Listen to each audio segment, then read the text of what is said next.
C'est un rêve devenu réalité, une promesse tenue. L'hôpital de référence Dr Lafien est désormais opérationnel suite à cette cérémonie officielle d'inauguration. Cérémonie présidée par le chef de l'État, Faure Issoufou Singbe. Il avait à ses côtés des membres du gouvernement, des présidents des institutions de la République, des représentants du corps diplomatique accrédité au Togo et plusieurs autres personnalités. Cet ouvrage, à l'actif de la Caisse nationale de sécurité sociale CNSS, est composé de 8 blocs, de 22 salles de consultation, de 160 lits et offre un large service médical. Les spécialités offertes au niveau de l'hôpital Dr Lafien sont la médecine et les spécialités médicales, la chirurgie et les spécialités chirurgicales, la gynécologie obstétrique, la pédiatrie, néonatologie, la cancérologie, la cardiologie interventionnelle, le laboratoire de biologie et d'anatomopathologie, l'hospitalisation et une pharmacie intégrée. Depuis le 1er mars 2023, les services d'imagerie médicale, d'odontostomatologie et de rééducation fonctionnelle sont ouverts au public et l'hôpital a accueilli à ce jour un peu plus de 500 patients. Toutes ces spécialités seront ouvertes au fur et à mesure au public après la présente cérémonie d'inauguration. Sur le plan technologique, nous avons un système d'information hospitalier très innovant intégrant un plateau robotique médical évolutif. Chaque bloc dispose d'un robot de pulvérisation et de désinfection, des robots à multi-usages connectés au système d'information hospitalier. La construction de ce centre hospitalier témoigne de la volonté du chef de l'État d'offrir à la population des soins de santé de qualité. Implanté dans la préfecture d'Aguenivé au nord de Lomé, l'hôpital Dr Lafien présente une architecture exceptionnelle répondant aux standards internationaux. Tout l'art de l'architecte consiste à rendre simple, à créer des espaces lisibles, fluides, malgré cette complexité fonctionnelle. Il me semble que cet objectif est atteint en créant des espaces généreux en surface, agréables et éclairés par la lumière naturelle dans un environnement végétalisé, paisible et sécurisant.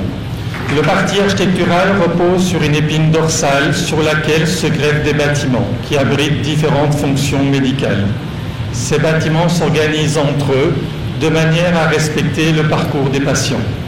Ainsi, la radiologie est en phase des consultations au plus près de l'entrée, car ces deux services accueillent un grand nombre de patients ambulatoires dont il est important de limiter les déplacements afin de réduire les risques de transmission de maladies.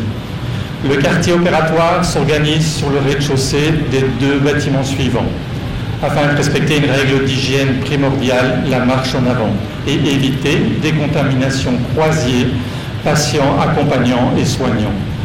L'accès au quartier opératoire est contrôlé.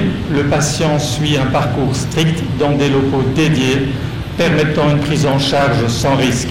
Il rentre par le bâtiment 4 et sort par le bâtiment 6. Le bâtiment dédié mère-enfant se situe en face du bloc opératoire, dans le bâtiment 5. Le quartier d'accouchement se trouve au rez-de-chaussée et l'hospitalisation au premier étage avec un centre dédié à la néonatologie au second étage. Le bâtiment 7 abrite au rez-de-chaussée le laboratoire qui est conçu pour recevoir des patients externes et internes.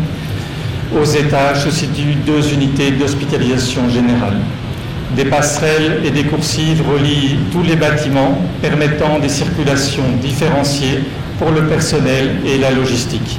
La conception de la structure offre un maximum de lumière naturelle dans les locaux, ce qui favorise le bien-être des patients et du personnel.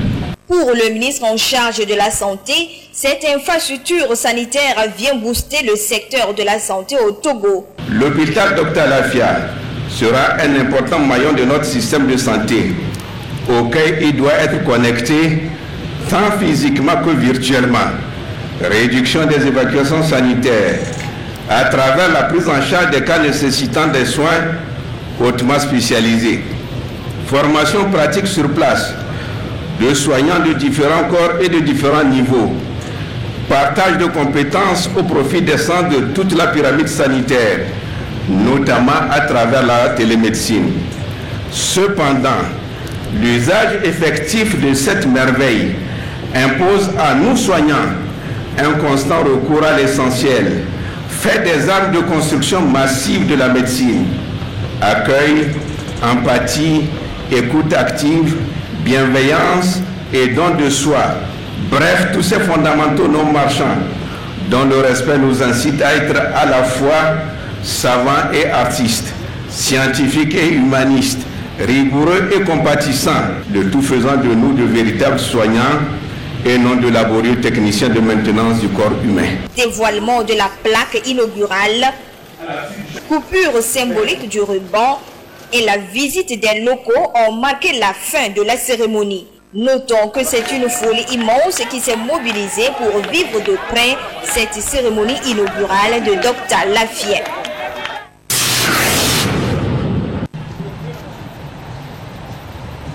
Cette œuvre salutaire du président de la République vient à point nommé pour répondre aux souhaits de nos concitoyens de bénéficier des meilleurs soins dans de bonnes conditions, ici au Togo, sur la terre de nos aïeux.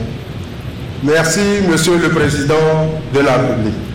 Dans un élan de joie partagée, de reconnaissance et de soutien à votre politique de paix et de cohésion sociale, permettez-moi, Excellence, Monsieur le Président de la République, de remercier Monsieur le ministre en charge de la Santé et féliciter la Caisse nationale de sécurité sociale, promotrice de ce projet et ses partenaires techniques pour le travail abattu, conformément à votre vision et à vos instructions.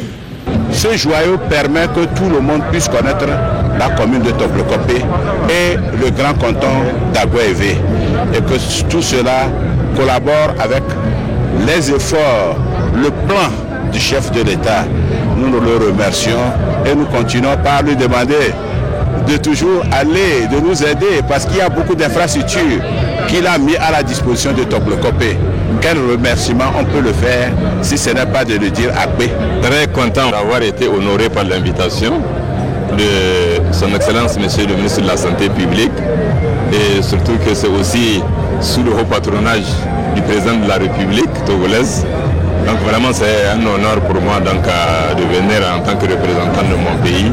Et vraiment j'ai suivi toutes les allocutions et tous les machins, on a un peu visité aussi pour voir, donc c'est extraordinaire, c'est formidable. Vraiment je souhaite plein succès à l'hôpital de référence du Togo. Dans un passé récent, pour certaines pathologies, il faut évacuer les gens à l'étranger. Et aujourd'hui, avec l'hôpital Dr Lafia, je pense que le plateau technique, d'après ce que nous avons suivi, est de niveau 4.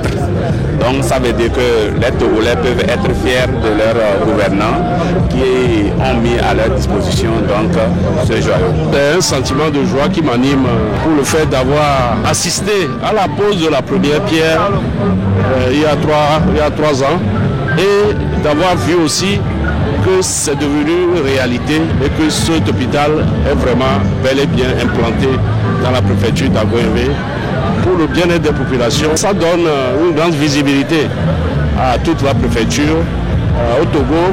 It's a very beautiful facility and I congratulate the people and the government of the Republic of Togo. This is what I believe has been the idea of Mr. President with regards to what governance truly is.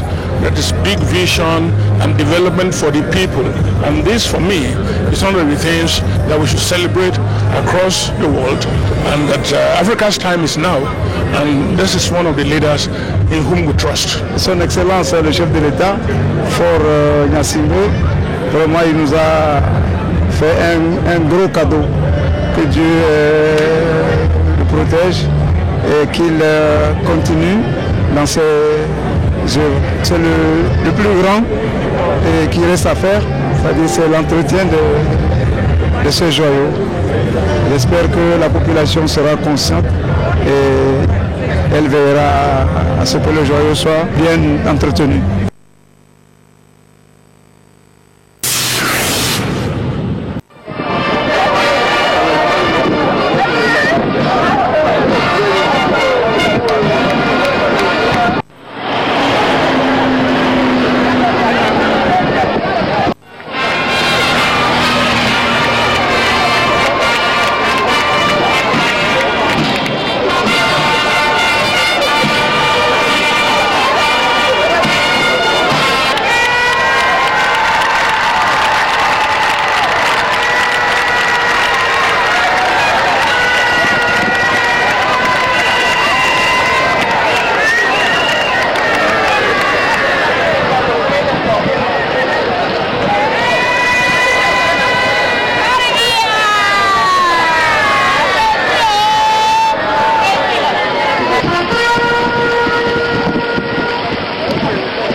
Le monde entier célèbre ce 25 avril la journée mondiale de lutte contre le paludisme. Pour une lutte en vue de parvenir à 0 cas de paludisme, beaucoup d'efforts sont consentis. Au nombre de ces efforts, un nouveau concept de lutte est né au Togo et a été officiellement lancé ce mardi. Il s'agit de Global Project Initiative, GPI, pour l'élimination du paludisme dans les communautés à la base. C'est un concept novateur qui vise la réduction de la transmission communautaire du paludisme. Et ceci à travers l'engagement des communautés, à travers le renforcement de l'appropriation des communautés dans la lutte contre la maladie. C'est vrai que depuis des années, beaucoup de stratégies ont été mises en œuvre. Donc nous sommes rendus compte qu'il est temps aussi que nous impliquons massivement la société civile. Et voilà pourquoi cette initiative qui se joint à notre lutte est bien salutaire. Le projet vient en appui au programme national de lutte contre le paludisme au Togo. Des acteurs de la société civile œuvrant dans le domaine de l'hygiène et de l'assainissement ont été donc formés et mis à contribution. Depuis la base, nous pouvons éviter le palu.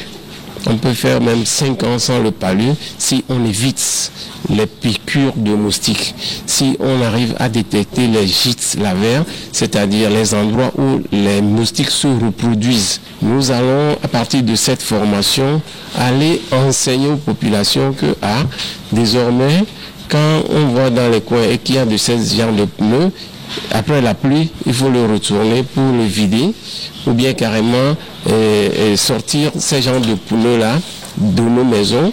Souvent aussi, il y a nos fosses septiques qui sont des nids de reproduction des moustiques. aussi nos puisards. Le paludisme, il faut le noter, est un véritable problème de santé publique. Et pour une lutte efficace, JPI apporte des innovations. À JPI, nous innovons avec la promotion et la pose de grilles au niveau des portes et des fenêtres des maisons. Deuxième innovation dans la réduction de l'exposition à la piqûre des moustiques, c'est l'identification et la gestion efficace des gîtes larvaires. Troisième innovation, c'est l'utilisation de répulsifs. Donc les répulsifs, surtout les répulsifs naturels, pour éloigner les moustiques de notre environnement immédiat. Pour ce qui est du traitement, le renforcement du traitement, nous préconisons l'approche TD4. Pour l'élimination du paludisme, je fais ma part. C'est le thème retenu pour la campagne du GPI.